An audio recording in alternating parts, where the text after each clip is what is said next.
Comment impliquer les usagers dans le cadre de la rénovation énergétique en logement social? L'objectif de ce type de démarche est bien de permettre une maîtrise des charges chez le locataire et également mieux l'accompagner dans sa démarche d'utilisation de son logement et donc de durabilité dans le temps. On s'est rendu compte que la rénovation thermique était souvent le fait d'une approche essentiellement technique et que, au vu de cette approche technique qui avait tendance à exclure les habitants du processus de travaux, on avait des résultats à l'issue de ces travaux de rénovation qui n'étaient pas du tout à la hauteur des objectifs fixés initialement.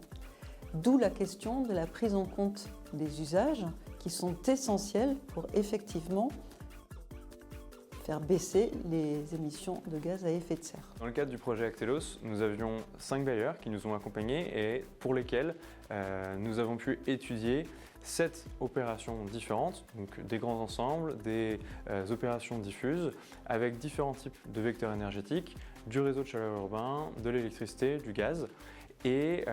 pour lesquels nous avons mis en place différents types d'accompagnement, donc d'assistance à maîtrise d'usage, qui étaient soit collectifs, soit individuels. Ce que vous pourrez retrouver dans ce rapport Actelos, c'est des éléments sur les rôles et les missions des assistants à maîtrise d'usage.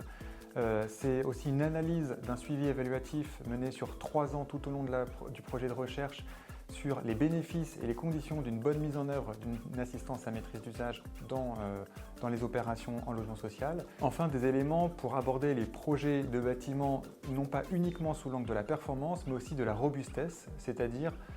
viser le bien vivre des résidences et des habitants de façon globale et dans le temps long.